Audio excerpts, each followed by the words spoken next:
Bismillahirrahmanirrahim. Assalamu alaikum. Bismillahirrahmanirrahim. Assalamu alaikum. This is me, your English language instructor, Muhammad Hassan, once again with all of you people.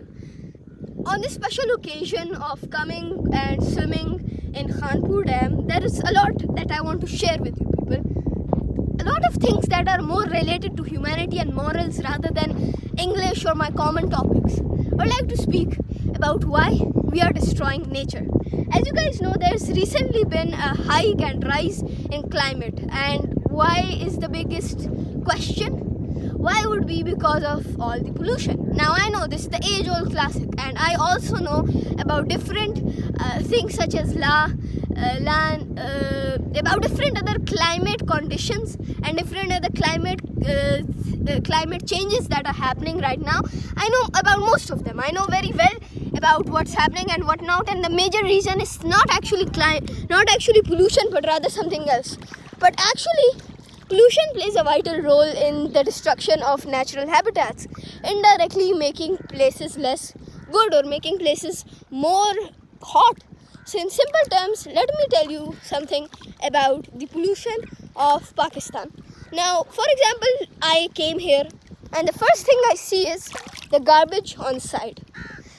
That really makes me sad, because the point here is that these are places made for our people and gifts of Allah Ta'ala that are given to our people so that they can enjoy all of these things, they can enjoy life, they can enjoy all of the things they certainly have. Now here, most of the time, as you guys can see, there is a lot of junk, there is a lot of trash, there is a lot of stuff, and we will just throw it away. Now what does this do? This pollutes the ocean, or this pollutes the sea or lake or whatever it is that you are near to. After it pollutes that, what happens after that is the sea or the water levels are rising or either decreasing.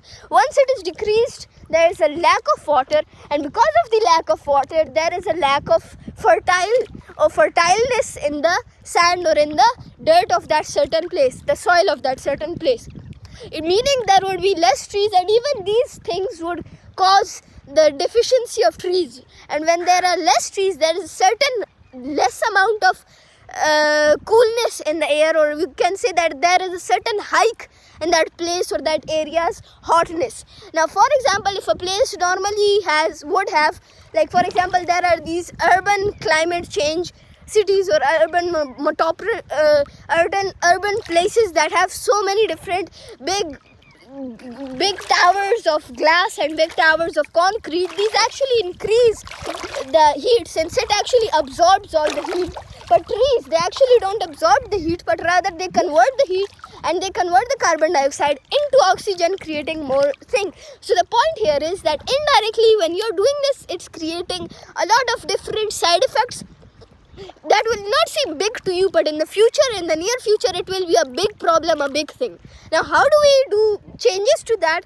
The biggest problem here right now is the processed food or the ready-made food that people are buying.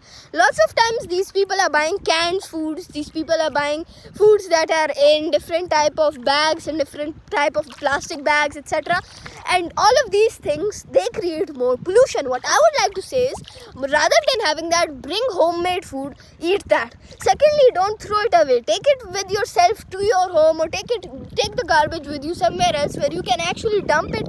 That is a secure place that is supposed to be used for dumping the garbage. Now, last but not least, what I want you guys to do is help the nature around here. If you guys are seeing garbage, if you guys are seeing things like this, try to clean it, keep the environment safe, keep the water safe, keep the base safe, keep the trees safe, keep the climate safe, and keep cool, keep enjoying, and keep loving everything.